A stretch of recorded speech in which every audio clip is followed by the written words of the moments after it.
Let's get started. It's unusual for an Indian to start on time. Okay, the Indian time is always like half an hour later. But I'm gonna break the rules. I've been here long enough to start on time. Okay. Appreciate all of you to come. It's been a relatively short notice, I believe. I am the director of the Center for Critical Infrastructure Cybersecurity. Took me a long time to say that. All right. So it's protecting the critical infrastructure, and our focus is on cybersecurity of the critical infrastructure. And the reason we want to protect critical infrastructure is really to protect our way of life. And what I think the most critical infrastructure is the community itself. And when we started this event, it's really to bring the community together, to strengthen the community. And in this case, we are talking about the court system, the school system, the transportation, and all of the services that we provide to the community. And as we learned very recently, not too long back, we had 6 or 4 school systems that were hit by a ransomware attack. And while we think of hurricane as stopping our work, that was a pretty big deal. The ransomware, suddenly you have no schools. Luckily, it was during the break, so that was in some sense lucky, but it got us thinking about, hey, we need to do something more. And during that event, I happened to be a member of the Governor's Cybersecurity Commission, and I saw the action that was happening behind the scene in terms of the Louisiana National Guard coming into play, the state security officers coming into play. And I saw the community come together to respond to that attack. And I should say one thing I learned, and we should all be proud of, is Louisiana did incredibly better than all other states. And we had hits in Texas, we had hit in Georgia, hit in Florida, and we did not pay ransom. That's incredible. And I think it comes from our preparedness from hurricanes. We have an incredible strength in how to respond to hurricane, and that's pretty much what we brought to bear in this. So I started thinking, as a member, as the director of critical infrastructure cybersecurity, what could we do to strengthen our community? And it turns out October is the Cybersecurity Awareness Month, and so this is a great opportunity to get started. And really, one of the things I learned during the attack was that when the attack happens, you need a lot of people, a lot of sort of knowledge to be brought together. And at that time, we were scrambling to find people to bring to the particular locations. I came up with this phrase called Cajun Cyber Navy. We said, hey, we needed a Cajun Cyber Navy, but we didn't have the names. We didn't know who to reach out to. And so this is really one of the ways for us to connect to people, so we get names and faces of people who are managing security and so on. So from my point, this is the indirect thing. What I'm doing is, hey, I need to know people who are there in the community, and the best way to do it is to bring people here and say, hey, we got a lot of stuff in that's done at the state level, at the fed level, and share those with you. Okay. So the intent here for me is to really create a community. And let me see. I want to first thank Mayor President Robido. I want to bring him up a little bit. So what happened when we say, okay, we need to bring people together, we needed a leader. So who's going to champion us? So we went, spoke to, this is Matt and I. Matt, where's Matt here? Matt, welcome. Okay, Matt is there. Matt and I went to Mayor President Robido and said, hey, we would like to do this event. He jumped on board right away, and he brought Randy. Randy is the CIO, am I right? Okay. He brought him in. He said, okay, if you got a team, go ahead. So we then met Gene. Gene Fields is the CIO of UL. And Gene came on board and said, yes, this is great stuff to do. And he brought in Charles. Where's Charles Broom? Charles Broom is the CISO of UL. So we had a little sort of momentum going. We started moving in there. And as we went forward, we talked to Dustin Glover. He's the CISO of the state, right? CISO of the state. He jumped on board. We have Jeff McKee somewhere. Jeff Jeff. He's the representative near DHS, CISA, Department of Homeland Security. He came on board. And then we have Jim Wascom, Gosha, am I right? Yes. Governor's Office of Homeland Security and Protection. And we had Louisiana National Guard, Colonel Paul Perron came on board. So we had a great team that came on board to support. And then finally we also have from Louisiana State Police, Devin King joined. So we have a great team who came on board and said, okay, we can do this event for awareness. Our goal really is to bring this awareness of all of the resources that are available at the state and the federal level to you. So if you don't already know these people, really one of the purposes for you to know these individuals who are available to help. Okay? Now, so first I want to thank all of these people I mentioned. We have a great support staff. So I want to thank Andrea in the back. Andrea.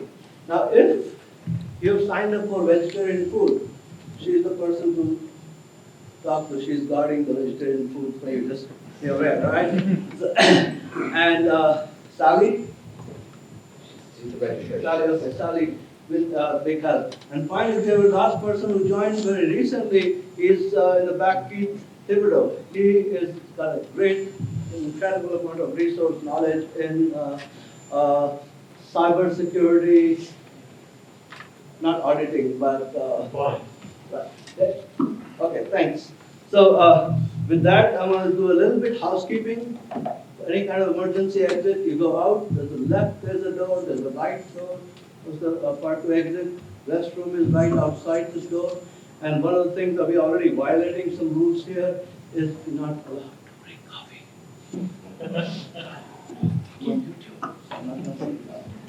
Alright, so please don't.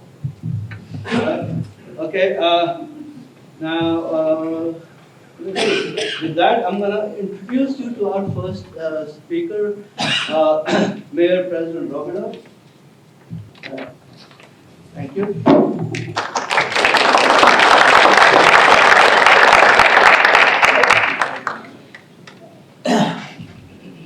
Thanks. I really hate giving talks to people that know a lot more about the subject matter than I do. So, but I'm not going to bore you with the stuff I know about. But I'm going to tell you why I think today's meeting is so important, right? And Arun touched on it.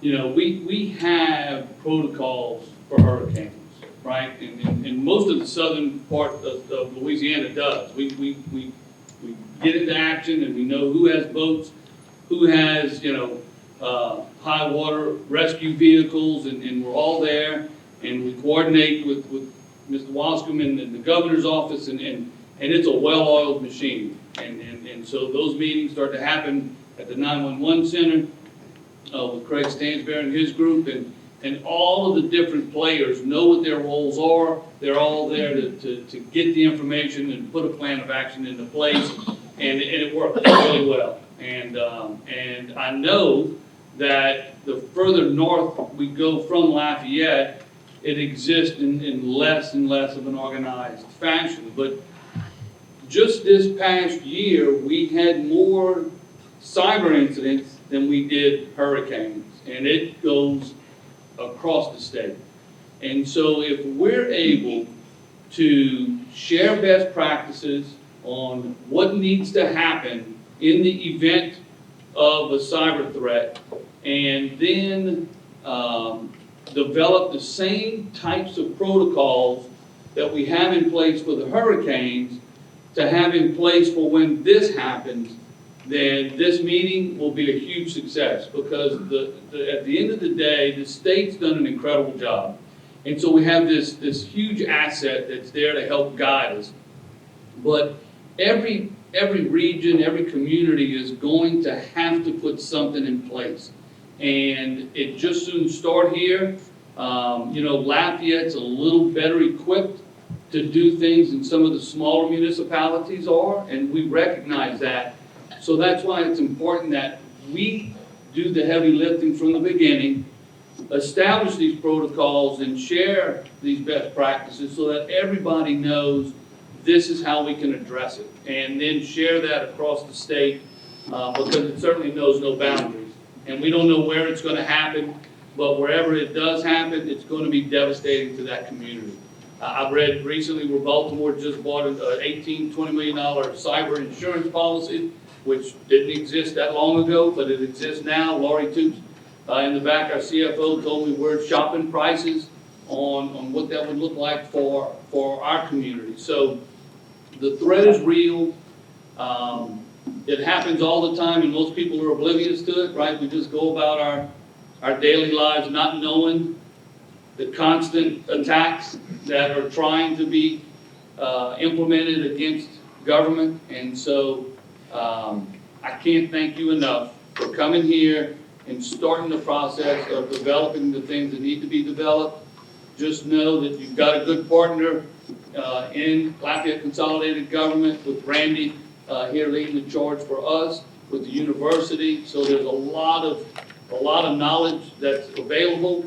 We just got to figure this out and figure it out in a way that everybody can benefit from. And so thank you all for your commitment to coming here and to start those conversations and start developing things that really need to happen. So, and to the state, thank you for everything you do. You make it a lot easier on us. And if we're able to get even remotely close to how we handle the threats from cybersecurity with the threats from the hurricanes, then we are going to continue to lead the nation. And so thank you for y'all's support in what we're trying to accomplish. Appreciate it. Thank you.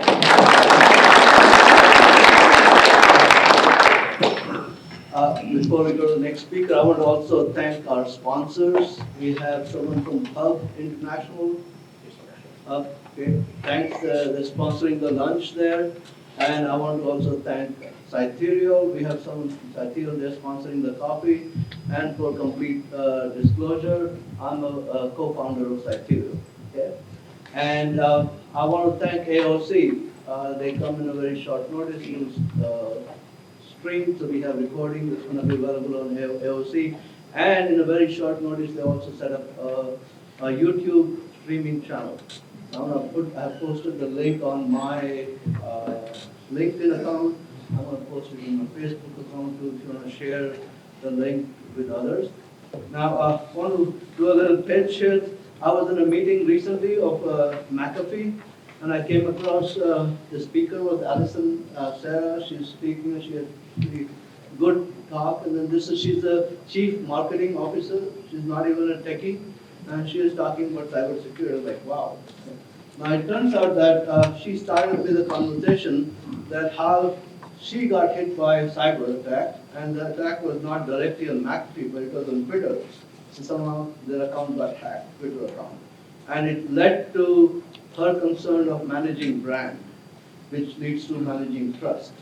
And so just a little thing, side thing, like your Twitter account gets hacked, you could have a concern about people not having confidence in the government. So I think that's the, so I reached out to her and said, hey, I need some books, copy of your books. And so I consider them as a sponsor because she sent me free copies of the books. You are welcome to take some from outside there, okay? And so with that, I'm gonna introduce the next speaker. We have Dustin Glover. He is the CISO of the state, and he's at the head when this cyber hurricane strikes. All right, so he is the one leading the charge on the tech side in the cyber hurricane strike. So he's the person you got to know when you have any kind of cyber trouble. Okay, with that, please. I'm going to turn off this. Okay, go ahead. Is that working? Thanks, sir. Thank you all very much for having me here to give this presentation, and hopefully I can go through the content, and if you have any questions, I'm going to stick around until the end of this, hopefully. So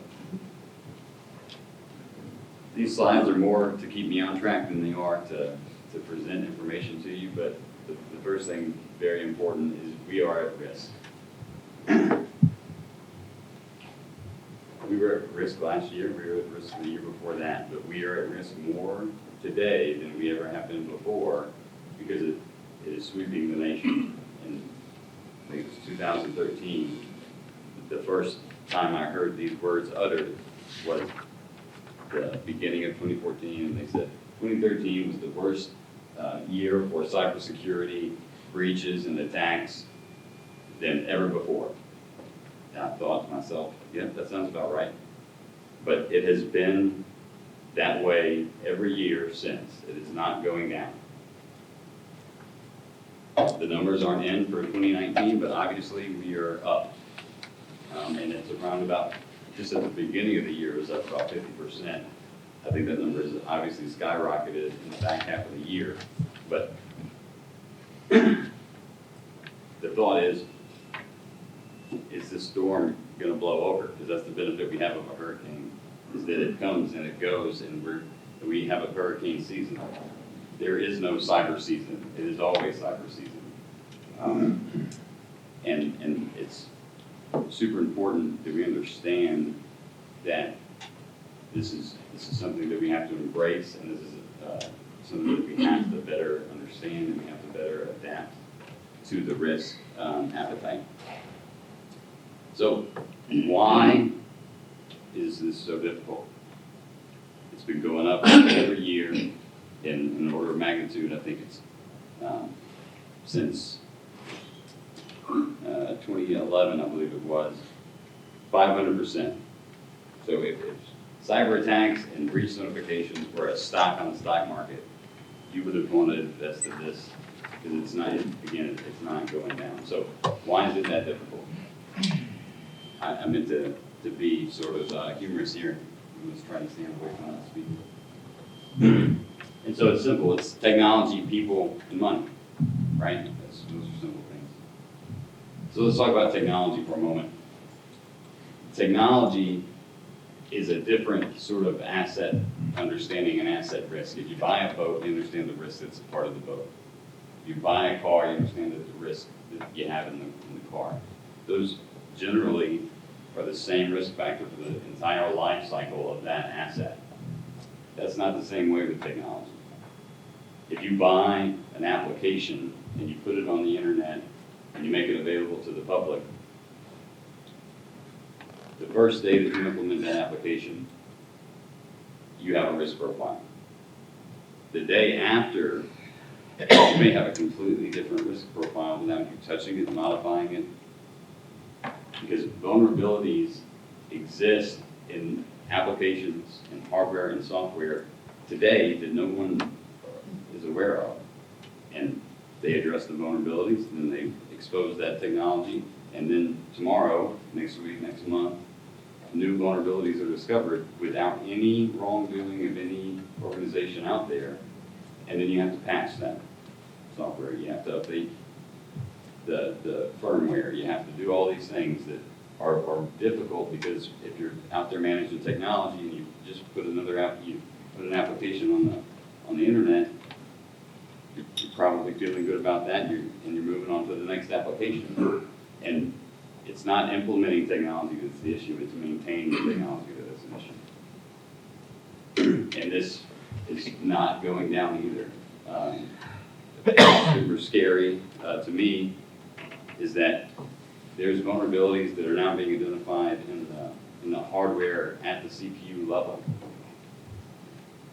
Every iPhone from 2011 to 2017 is vulnerable to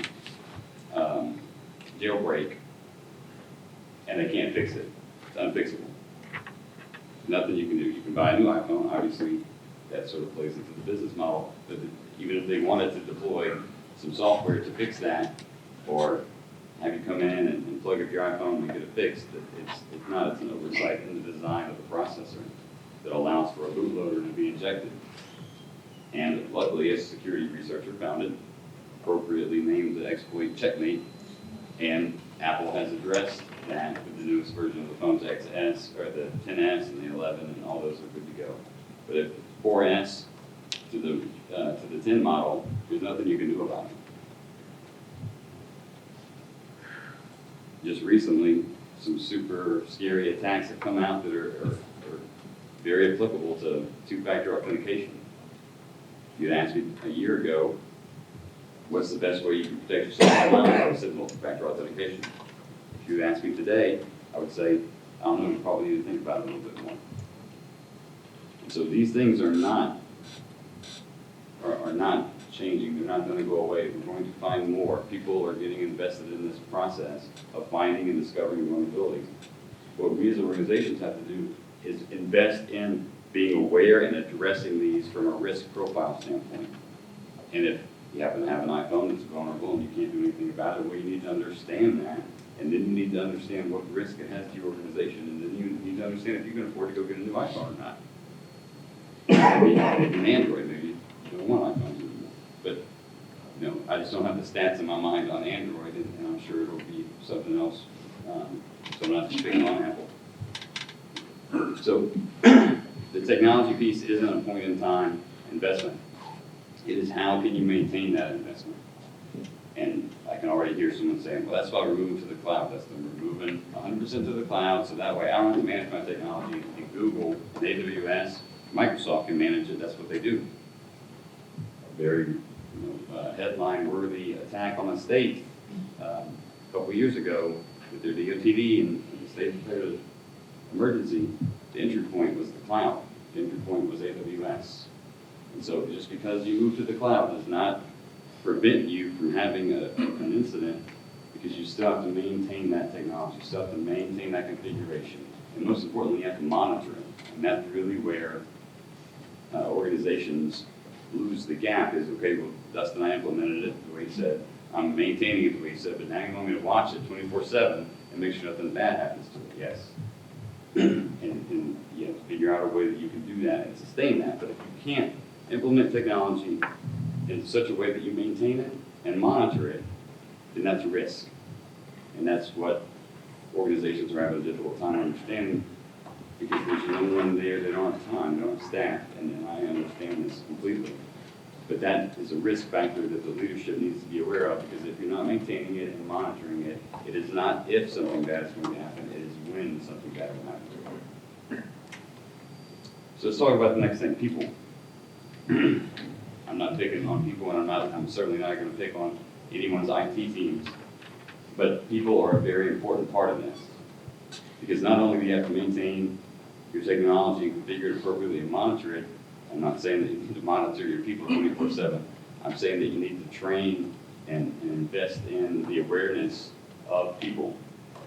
And just like technology and vulnerabilities are discovered and changed every day, so should the message to the individuals. And everybody likes taking cybersecurity awareness training, right? No? So we have to understand a way to get the message through to the individuals that are doing business processes that have a risk factor that keeps changing. Because it's part of the difficulty as well. If you train someone on a business process and it doesn't involve a computer, likely that business process will be the same forever. But if it involves a computer, that business process is going to change, and the risk is going to change along with that. Email compromises. These numbers are not going down. And it is not going to be solved completely with training, but it is something that's still the message to be delivered. And then what to do when someone discovers or thinks that they might have an incident or an event or something that they don't think was part of the plan, who to report that to. And that's just at a general level. But then do you have somebody in your organization that you've given the responsibility to security and nothing else? Because that individual should be able to go and identify the risks inside your organization. You need someone that is completely disattached to the operational goals and objectives, because those two things convert. They don't mesh real well. If you tell me, hey, Dustin, you got to make sure all the servers are up, and hey, Dustin, you got to make sure all the servers are secure, because you really want me to make sure the servers are up. And then I'm gonna do that, and then this is gonna take a back seat because priorities and time, and everyone knows how that story goes. but do you have someone that you've given the responsibility solely for monitoring the security of your organization? And then when they bring problems to you, you yell at them. And, you know, I've been told once or twice, hey Dustin, we didn't have any security problems until you got here. Well, it's not necessarily true, but I can see how it could be, you know, perceived that way. And then that individual who you give the responsibility, you give them, you know, time to talk to you and understand the risk. Do you send them to training? Did you send them to training this year? Did you budget for training next year? Just like investing in the technology, you have to invest in the individual and you have to train them. Because if they don't have the training, then you can't rely upon their understanding, because you have to have professional training to get the full grasp of the understanding of the risk and then how to address it. Because if I'm supporting your organization from a security standpoint, and all I have behind me in experience is a couple of viruses and a handful of YouTube videos, I'm not as effective as if I went to a week-long boot camp and I took some tests and I proved that I was comprehending that material. Now here comes the super easy part, most of which, because I don't have that much of it, money. I didn't want to focus on the fact that you have to pay tons of money to support your environment. I wanted to focus on the fact that this is an unfair advantage that the attackers have. I found an interesting stat. You know how much it costs to be a hacker? $1. That'll get you going. Maybe take over the world, but you certainly cause some disruption and maybe make some cheddar along the way. But that's all it takes. You can get online, find free services, and get the hacking away, and soon you'll be one of the big boys for zero capital investment. That's unfair, but that's the way it is. And so organizations aren't granted that luxury of securing their organization with just $1. But if anybody does that, I'm super interested. Please call me. You have to invest, and you have to invest strategically, and you have to manage it. But if you are spending $0 on cybersecurity in your organization, I would wager that there's probably some gaps that need to be identified and create a plan. Because I don't expect everybody to walk out the door and spend $1 million. But I do expect everybody to walk out the door and say, hey, what are we spending on cybersecurity? And then figure out what that number is, and then watch that number and see if that number is trending in a way that you can maintain it and plan for it and budget for it. Because it's the number one thing that gets cut out of the budget is the IT budget. Okay, well, I know we wanted this new application or this new thing that you said we needed, but it's working right now, so we're just gonna let it go another year. And then inside of that spend, held to, maybe undocumented, maybe it was a line item, maybe it was a bullet point on a PowerPoint presentation, but that was your security aspect of that project. It was some sort of factor of risk. And I'm totally fine with an organization understanding the risk and then making a business decision. I'm super concerned with an organization not understanding the risk and thinking that they're going to be okay with it, thinking that they're going to be able to manage it, and they don't have someone there to help them understand what that actual risk is, and then how they can mitigate it for some low dollars. Because there's a lot of low dollar options out there, but it all starts with understanding the risk, understanding your environment, and understanding what investment you can make in your environment and maintain that risk. So, all that, pretty impressive. But how can we win? In my experience, this is absolutely a game that can be won, so they say. And every single attack that you read about in the newspaper could have been prevented. And if you don't believe me that it could be prevented, then I'm more than happy to talk about this. But believe me that it could have been detected sooner, and it could have been eradicated or contained sooner, and it could have been managed better. Why it wasn't, I believe, or what we need to do to improve those numbers and mitigate that risk is change the culture. It's difficult to do. You have to spend a lot of time changing the culture. And so at a high level, to change the culture, you have to come up with an idea. You have to get awareness of that idea. Then you need to strategically get leadership buy-in and support for that idea. Then you need to use that support to create a movement. And to move, and to have a movement, you need to move forward. So I would wager that we're doing it right now. Mayor President, Director Watsky, the Governor's Cybersecurity Commission, we have that support with individuals like the professor here and Mr. Broom here. This is the movement. But if we don't move, it'll stay the same. And we cannot stay still, and we cannot continue to accept this risk to our communities, to our schools, and we need to take action. And I'm here, and I do more than just talk and drink Red Bull sometimes.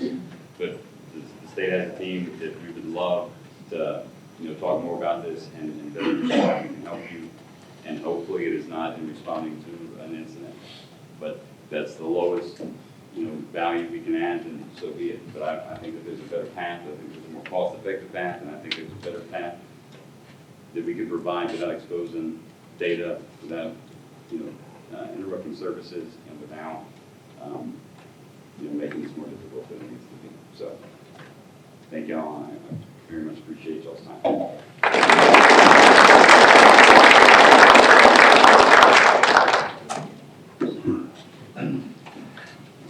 Yeah, I'm sure you all have questions.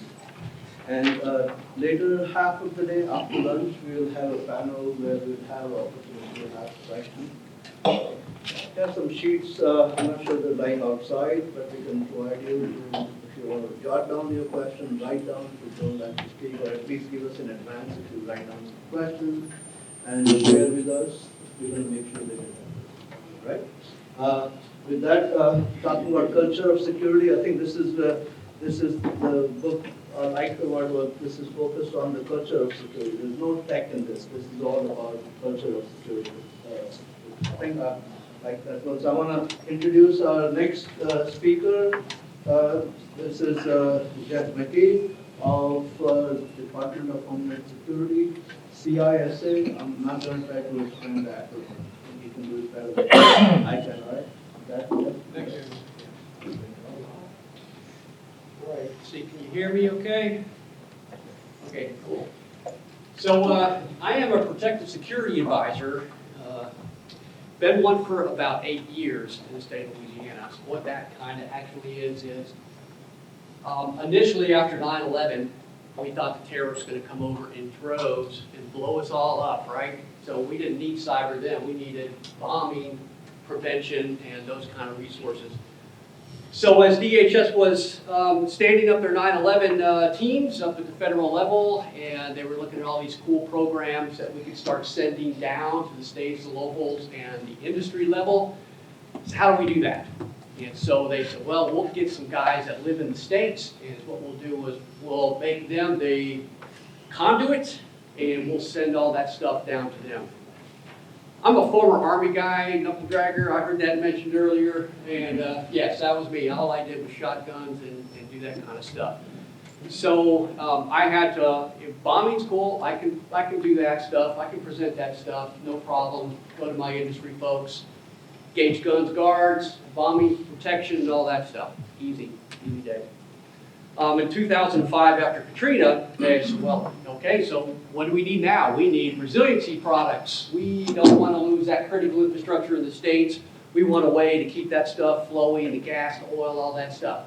Let's get that protective security advisor to do that job too.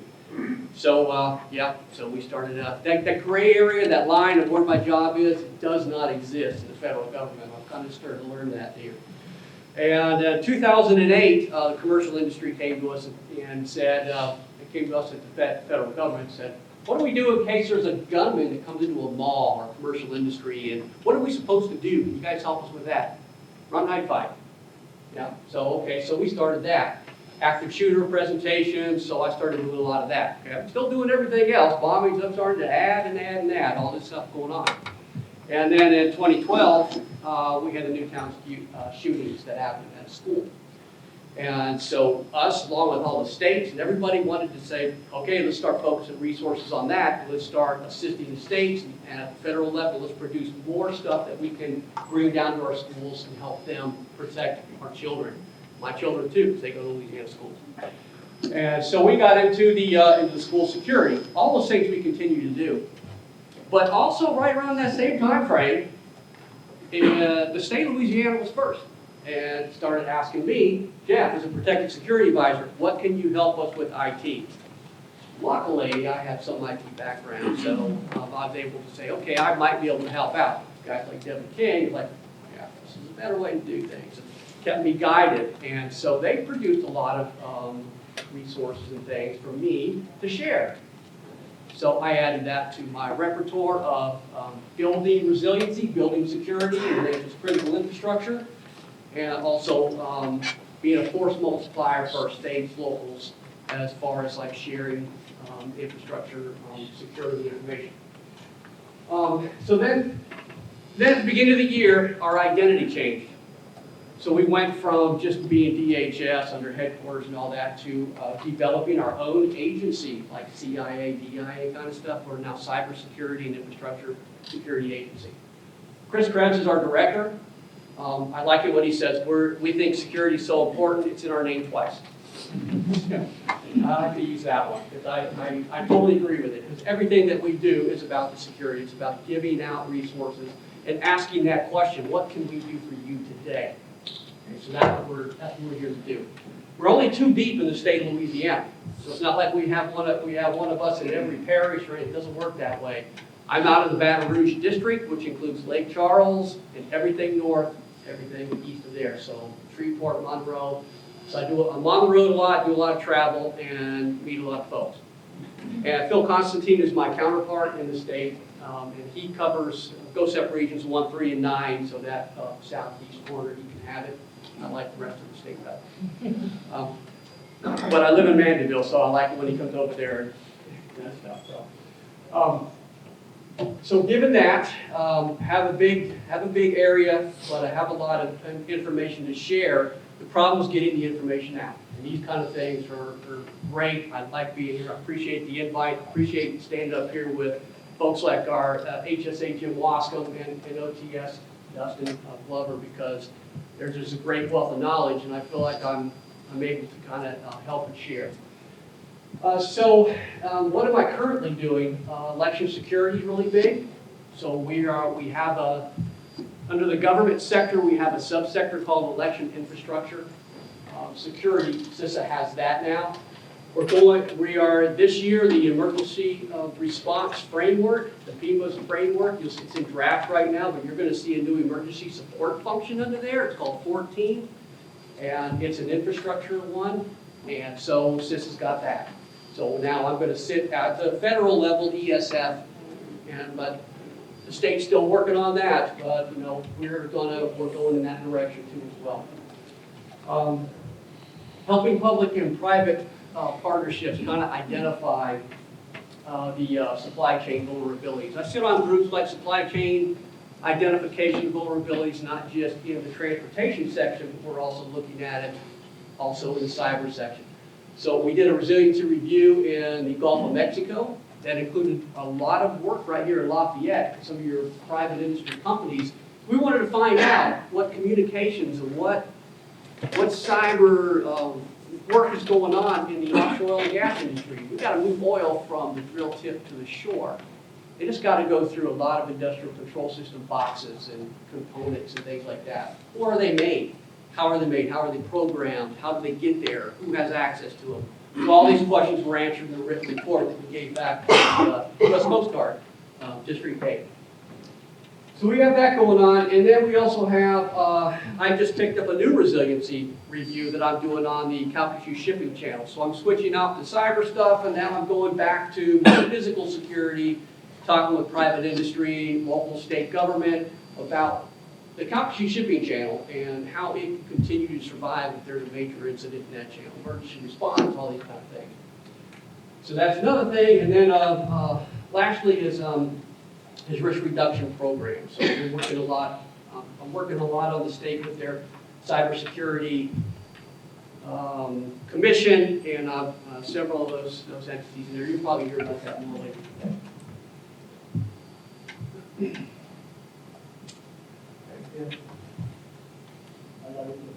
You got it? It's not a whole lot of this presentation, but I'm just going to show you right here. Cybersecurity awareness.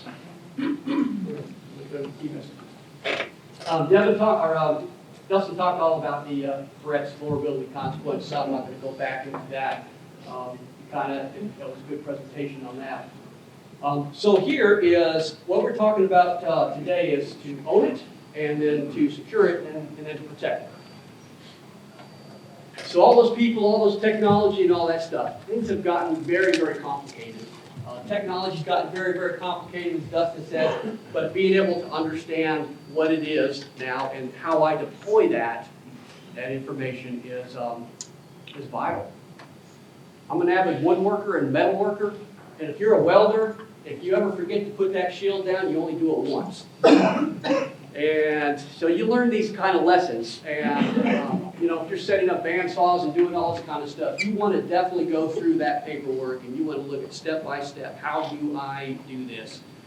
It's the same guide that you use when you're setting up technology, talking to your people about that, and viewing that, reviewing that over and over again. Before I deploy that, I want to make sure all the passwords are checked, they're not, they're all up to date, and everything is in place before you deploy that. So when you own it, you got to understand what it is. Are you getting it from China? Where's it coming from? That's really most important. It's great work getting done at LSU that I sat in a presentation a little while back. Baby monitors, made in China, send information back to China. That's what you really want in your child's room, right? So this is the kind of stuff that understanding where the stuff's coming from, what's in it, what it's doing, kind of thing. So pretty important. I also would like to add in there when you own it is to understand when you're getting this kind of information, where's it coming from? So there's a lot of things that are out there if you're not members of, like the Homeland Security Information Network, multi-state information sharing analysis center is another one. The ISACs, if you're private industry, we have, and you can find these on our website, is you have your own information sharing and analysis centers for each sector. So there's one for oil and gas, there's one for energy, one for commercial. You can join these. Some of them are no cost, some of them are cost. But they're just avenues to get more information where this stuff comes from. Local InfraGuard. I've heard that mentioned before. Big proponent of local InfraGuard. It's probably the model information sharing piece that you can get into today. It's available to everybody sitting in the room. And you join, you come to the meetings. I think we're meeting about every 2 months, I think, in different locations. We've got North Louisiana. We've got this one down here in this south area, Baton Rouge, New Orleans. Still kicking pretty good too. So we have contacts that you can get that through me or through our state folks as well.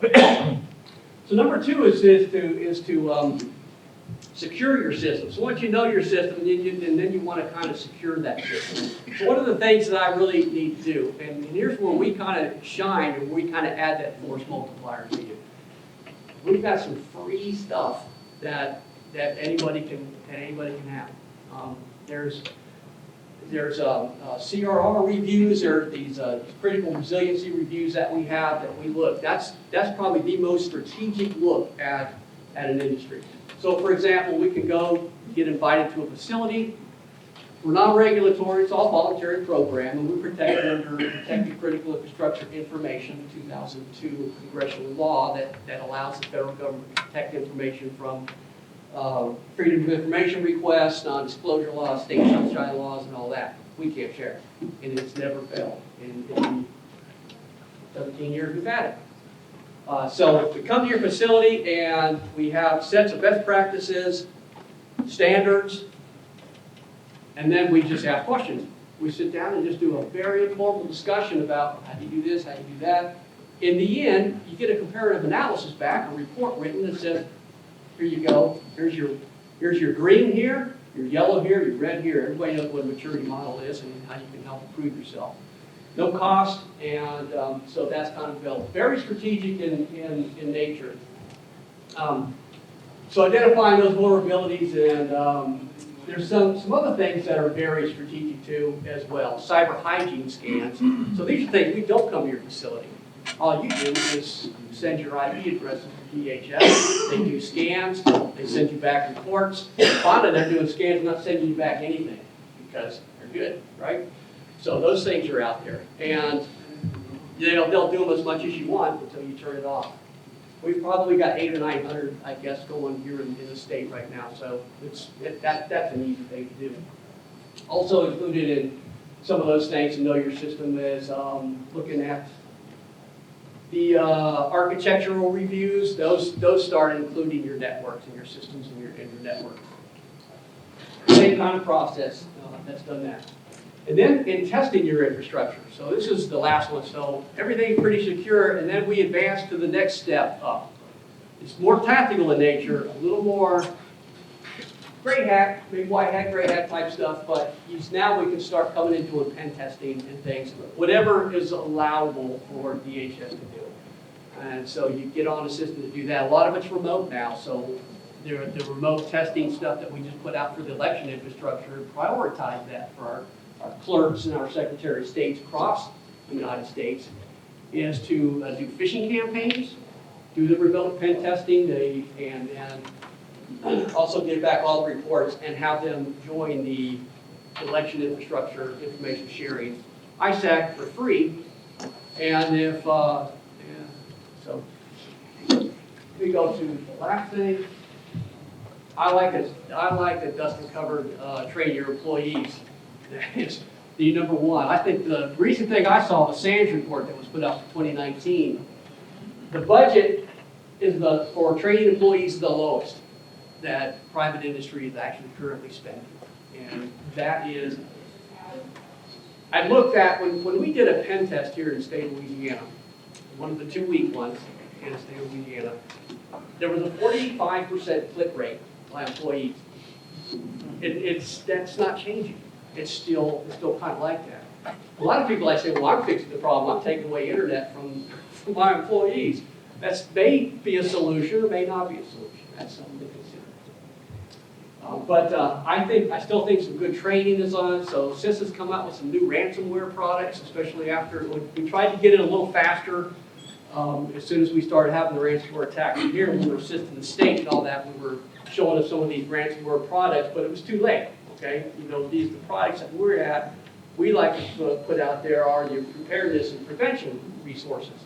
So a lot of resources for the ransomware stuff are available about showing your employees, how to look at emails, what the header is supposed to look like, and so forth. Stop, Think, Connect, and Stop, Think, Connect is a site that you want to look at for training and employees. There's a lot of good, valuable resources on there. I just like to throw that one out there. It's pretty chock full. I look at it every now and then and download a lot of the PDFs on there because it's pretty valuable for training. So the last thing is public-private partnerships. And yesterday we had a meeting with our risk group. We really need to look at here in the state, like what CIS has done, like the federal government's done. We became the nation's risk advisor when we became CIS. And in that sense, we stood up the National Risk Management Center to do all that. They now consist of about 40 private industry members and 20 government members. And I like that. I like that because it's not so top-heavy with our government anymore. We really need to, like I said, we like to ask those questions. What can we do for you? And in the sense, they're also telling us their vulnerabilities. They're telling us what they need. We don't have to go to their sites and do a lot of stuff. We can actually start figuring out what it is they need and then starting to help them secure their systems, their networks, and their infrastructure. So I tell you this because a lot of you are public in here, but you have maybe been in private industry before, or you have contacts in private industry. Look to the future, I think, for some potential meetings where there's going to be opportunities for getting our private industry folks involved in our discussions and improving security and cyber stuff. We can hear from them what they need, and it's better for us to understand what we to give them, not something they don't want or they don't need, but what they do need. Like, for example, all the stuff that I mentioned to you that we currently have right now. I put a bunch of stuff out there on the desk. There's some industrial control system guides. I hosted a training on industrial control systems in Shreveport in May, and I have some extra guides that are out there. Those are available. You'll see a bunch of facility security guides and things. I'm also a physical security professional by nature. That's kind of how I got into this work. C3, it's a CQ program. That's where you can go to find out all the kinds of information on the cybersecurity framework, good guide on how to protect, defend, prepare for, respond, and recover from attacks from cyber. And lastly, there's a hometown security. So it's just a little half-page flyer right there. My card is stuck to the back of that. My cell phone number's on there. Feel free to give me a call if there's something comes to mind. Jeff, do you have this? You know where you can find this? Or can you come out and talk to us? Pretty much about everything, right? Like I said, there is no gray area for me anymore. It's cyber, it's physical security. So I'm at houses of worship and talking about security and schools and so forth. So I'm available as a resource for you. I'm a taxpayer-funded employee. So feel free to utilize me. And do lots of work there too. Thanks, everybody. Appreciate your time.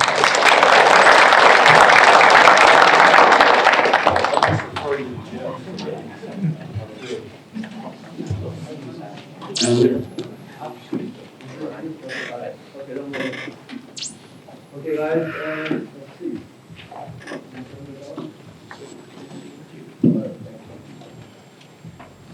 Right, folks, so we are close to on time. I'm going to introduce Gene Fields. He's the CISO of your Lafayette and CIO of your Lafayette and and the person I go to when I need help. Thank you. Thank you, Arun. It's wonderful to see all you folks here today. We appreciate it. I was trying to think of what I was going to share with you today, and ironically, it was covered in most of the previous discussions, so what they said. But I want to give you some tips. It really depends on where you are in your security program development. If you're starting new, the first thing to do is to evaluate your current state. And I can tell you from experience, the first thing I did when I got to UO Lafayette is I had befriended some folks at the state CISO and some folks at the Board of Regents, and we basically tickled our fingers across the edge so we could find out what's out there, what's exposed. But I also did a double take. I came from the inside and looked out as well. So I wanted a 360-degree view of what I was looking at when I got here. And that plays into the first step, and the first tip is to start with a comprehensive security program. Now, that sounds easy. You can just go copy one off the internet. But a lot of that is driven by what you find in your current state. It's also driven by your resources, your budget, and how you evaluate and rank order those exposures and those things that are at risk.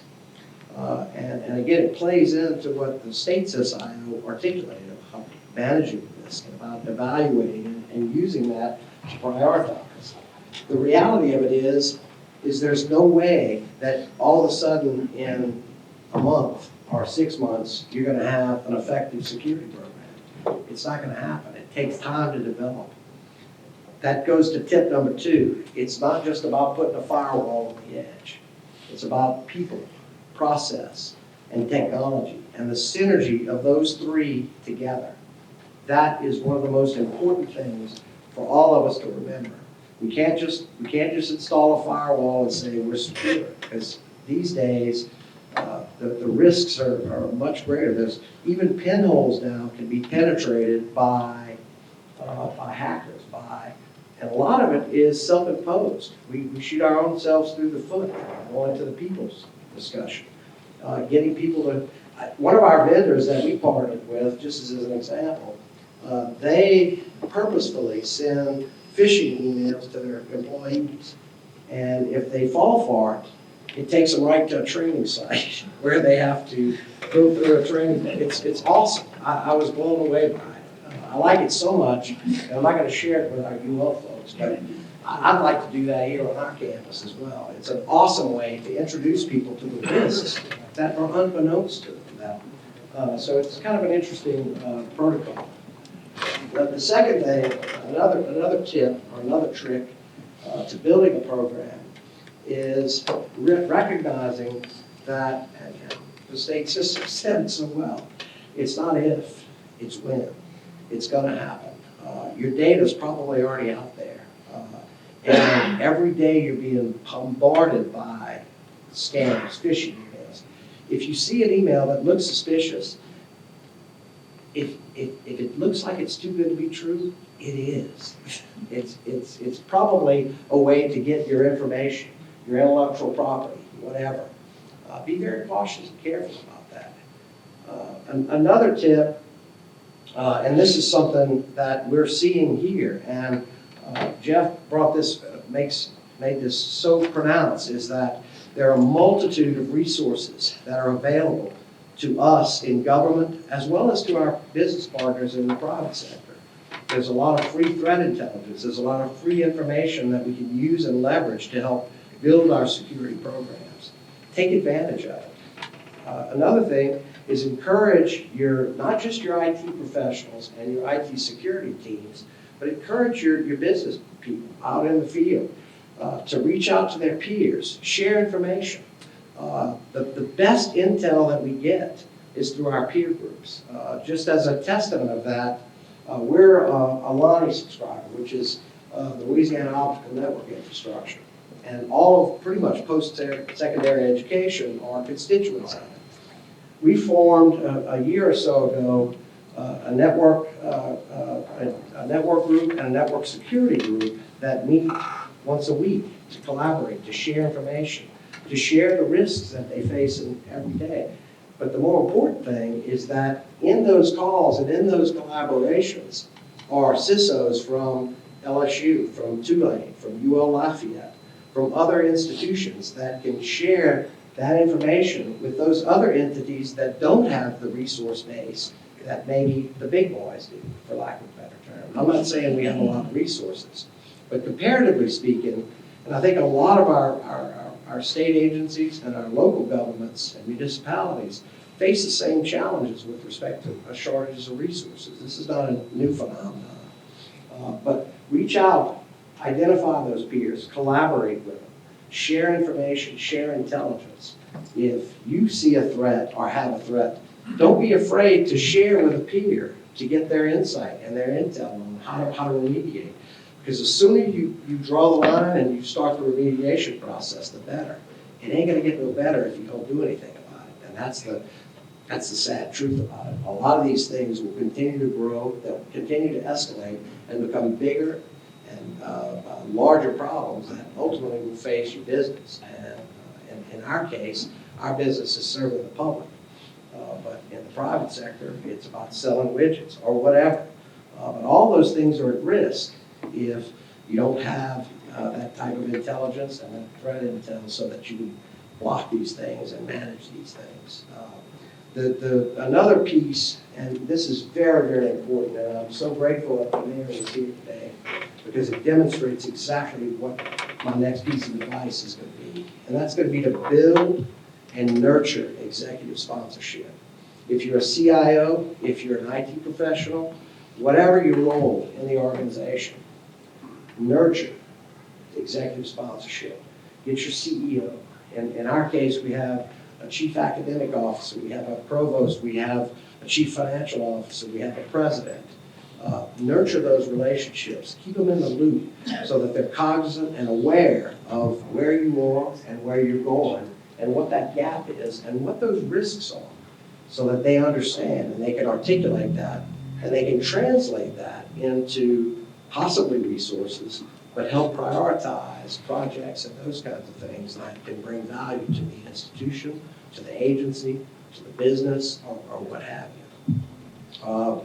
The last piece of advice is training, training, training. And it's not just training for IT people. This is training for everybody in the organization. It's imperative. And the kicker about our industry in IT is that if you don't like it, sit around for a year or so and it'll change. Because change is so dynamic in our industry, in our business. And everything we use, our assets, our tools, the applications we use, the way we interact with the internet, with the computers, with the networks, and the synergy of all these assets together evolves every day.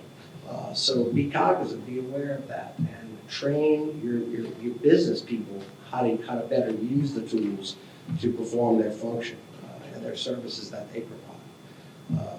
That's about it.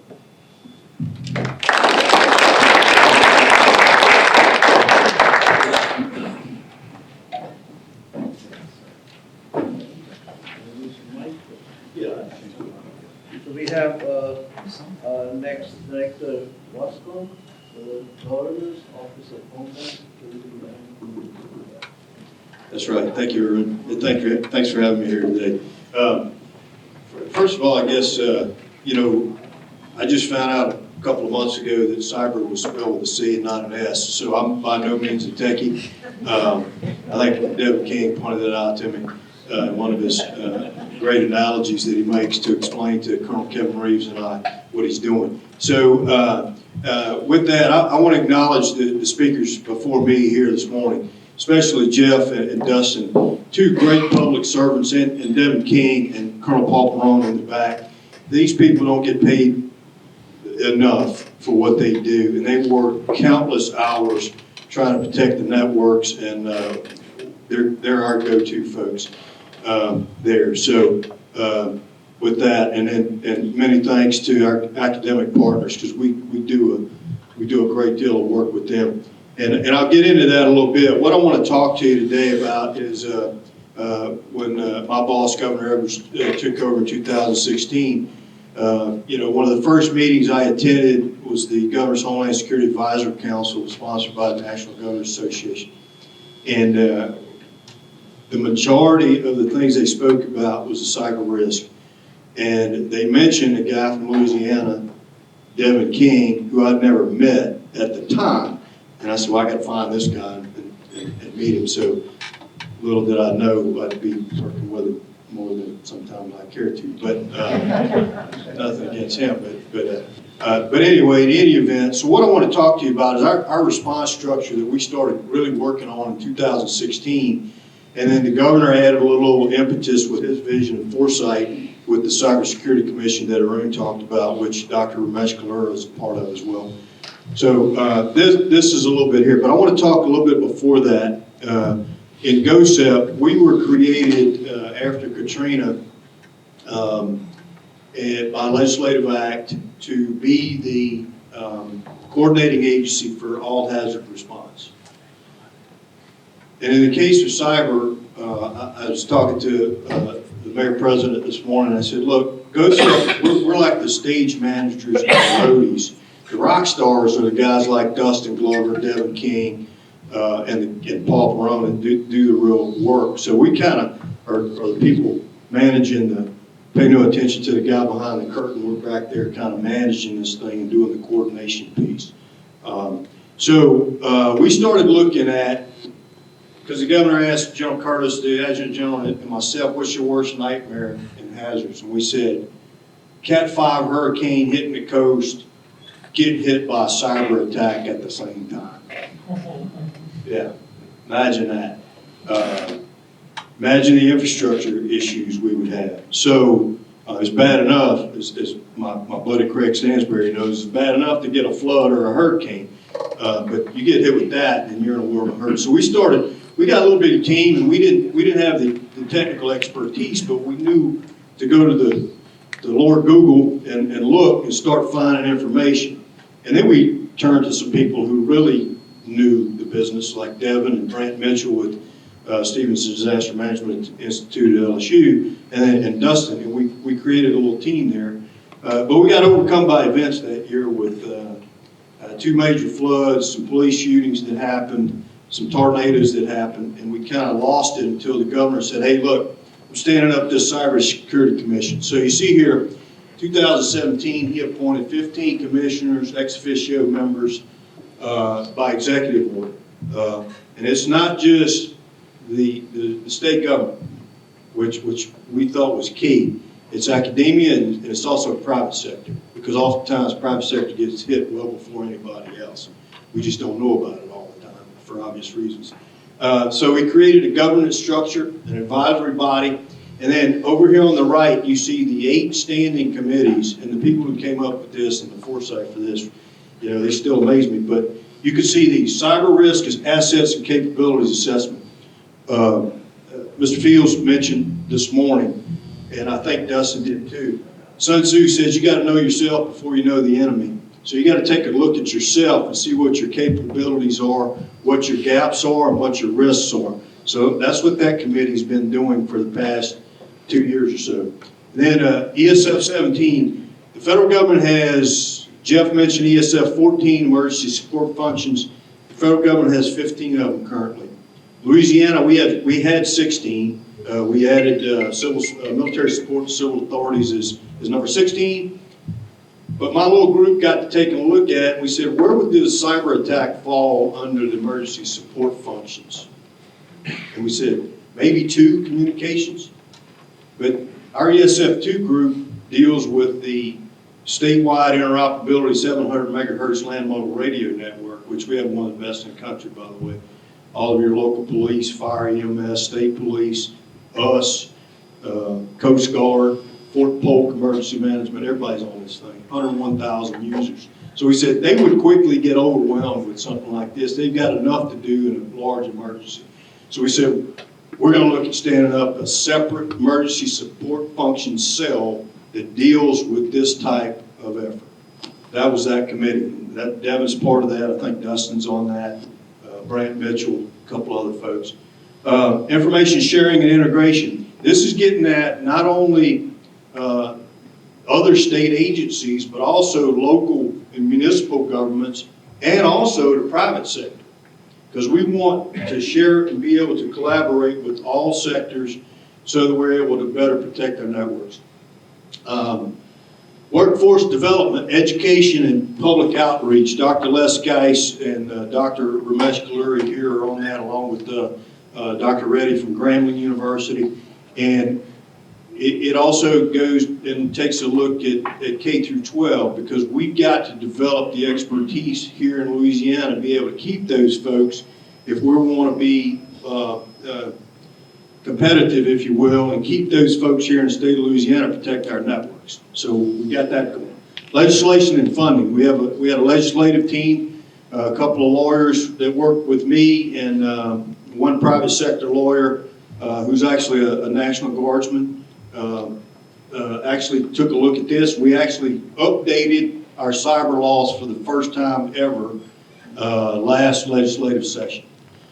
And then the funding piece. We got to get a little bit of money, so we took a look at that, and there's a continuing resolution going on now, which we're a part of, to take a look at how we garner that funding to do this type of training and exercises. Because you can have a plan, but if you don't train on it, you don't exercise on it, it's no good. Election security. Jeff mentioned election security earlier. Secretary Ardoin sits on this commission with us, and we're highly engaged with him on election security. Law enforcement, prosecution, and digital forensics, which came into play and is still playing out on the ransomware attacks. Devin's been a big part of that group. And then economic development. And that's getting at the private sector and the business sector, and that ties in with the workforce development piece. So all those committees started meeting, they've been meeting, they've done great work. We actually produced a document for the governor, kind of executive summary. We're going to publish another document that's due by December for the governor on this whole work. So the chairman of this thing is Mr. Craig Spahn from the Cyber Innovation Center up in Bossier City, and the co-chair is General Curtis, and we sit on that. So we hosted the National Governors Association Cyber Summit in Shreveport in May. Every state in the United States attended. Every state had representation there. It was closed to government only, but everyone came to Shreveport Bossier for this thing, and it was well accepted. And as a side note, yesterday NGA was here on the campus of UL with another working group, working with our folks here yesterday. Mark Northrop and I think Dr. Kaler was here yesterday with her, working on with National Governors Association. So, and then the state cybersecurity strategic plan, that's what I was talking about, that we owe to the governor by December. And then, of course, in July, hopefully this afternoon's working session, Devin and Dustin and Paul will be able to talk to you a little more about the ransomware attacks. I don't want to get too much into that. We are currently doing as we do after every hazard, we're doing an after-action report. It's going to be a pretty comprehensive deal. LSU's helping us out with that, and that'll be forthcoming, and hopefully we can share that with the public.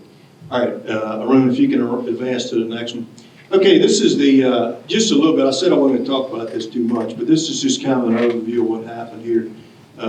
July 23rd, Department of Education received this report. And one of the things we learned is education and outreach and the whole reporting scene, because this thing actually, they actually found it on a Saturday, I believe, right, Dustin? The first report was on Tuesday. Tuesday, yeah, to us.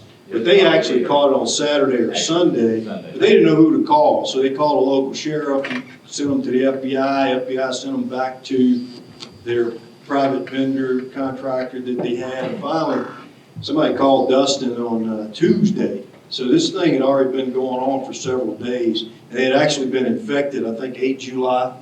So 8 or 10 July. So it had been in their system for a long time. Devin immediately went to his boss, Colonel Reeves, and got a helicopter and flew up there. And we were able to extract some pretty good forensic evidence from there. As Devin likes to say, he brought it back, put it in his crock pot, and let it cook overnight. And based off of that, Dustin and Devin and some of the other smart folks were able to come up with a prophylactic or preventive measures plan. There's 5 steps, a 5-phase plan that we were able to get out. And by the way, we had Carol Mosley, the IT manager, director for LDOE for the Department of Education, in there with us in our little Overwatch room with ESF 17. Dustin is the incident manager who was leading it. And so based on that, we were able to prevent 7 other school districts from becoming infected. So this is kind of the response structure. And we had developed we had about an 85% solution when this thing kicked off, because of the work and the foresight for the governor to stand up this commission and these working groups. So we were kind of flying a plane, but it was almost built as this thing was going on. And now we're able to see how better to build out this airplane, if you would. So I think we're still working on some of the response. I know we were. Paul was in Tangipahoa Parish for a long time. I gotta say too, General Curtis, I'm an old soldier. I retired full time from the National Guard. I'm also a recovering attorney. But General Curtis had the foresight back in 2012 to look in the National Guard formation and find those IT professionals that already had the certification, and he built ad hoc teams, which I think Paul may be a part of. But then they went out and they competed for the cyber protection teams. Not every state has them. We have 2. We have 2 teams of, I think it's Paul, 16 folks. And then the J6, the CIO for the National Guard, has a full-time team of 10. Now, all these 16 folks they're out there working in their civilian jobs and their IT jobs. Some of them are sergeants and some of them are privates, but they're making six figures. A lot of them working in the DC area. So when this thing kicked off, we quickly brought them in. They deployed one team to Sabine Parish, one team to Morehouse, and then Paul's team went over to Tangipahoa. But we also had the private sector. Microsoft came in with us, CenturyLink helped us out, and then we had some academic folks, some students, believe it or not, helping us re-image, because we had to re-image a number of computers after this thing. Now, next slide. This is kind of the structure I was talking about. The UCG stands for Unified Command Group. That's the structure we work off of under Title 29. When a hazard kicks off, the governor is the UCG commander. I'm the deputy commander. But you see up there the Public Relations Legal Counsel, the Emergency Operations Center. But the real key is the National Guard, Dustin's office of technology support, and his boss, Vicki House, the CIO for the state police with Devin and his cyber crimes unit.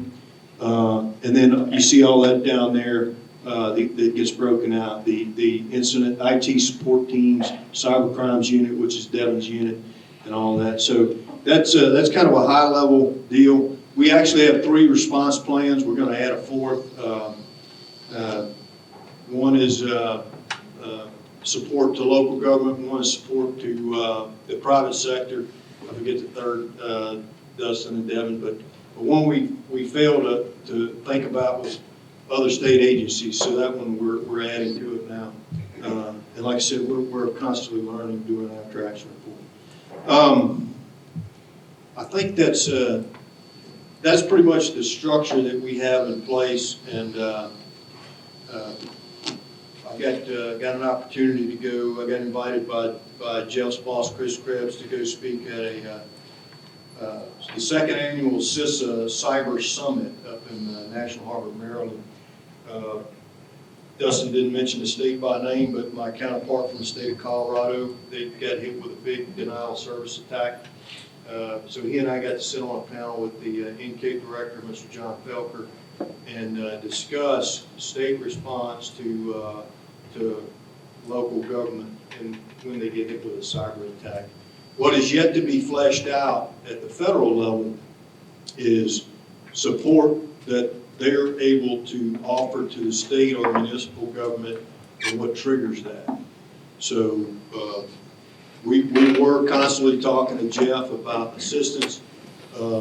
So we're continuing that narrative with the DHS, CISA, but we think if it gets to the reach, just like the Stafford Act, the governor has to certify that we've exhausted our capacity to respond. So if we do that and we certify that, we could ask the federal government for direct federal assistance. So we think that would get their hunt teams, what they call their hunt teams, to come down and help us. Colorado got it, but they had a denial of service attack. Ransomware, it doesn't get to quite the level of getting their attention yet. So we're working on that. The other piece we had an interesting discussion about was whether or not this would qualify for a disaster under Stafford Act. There's arguments both ways. I think Maryland tried it with the city of Baltimore. They got told no. But we think that potentially direct federal assistance, obviously, if you exhaust your capacity response. All that does is turn on people and equipment from the federal government. But further, we think that under Category B, under the public assistance piece, if you meet your threshold, which Louisiana is a 6.4 million, I think 6.5 million. If we reach that in expenditures, that could trigger assistance under Category B. So that discussion is ongoing. There's mixed results there, and we'll see what happens. So, but anyway, thank you. I'll be around for a little while if anybody got any questions of me. And Arun, thanks for having us. So. Okay.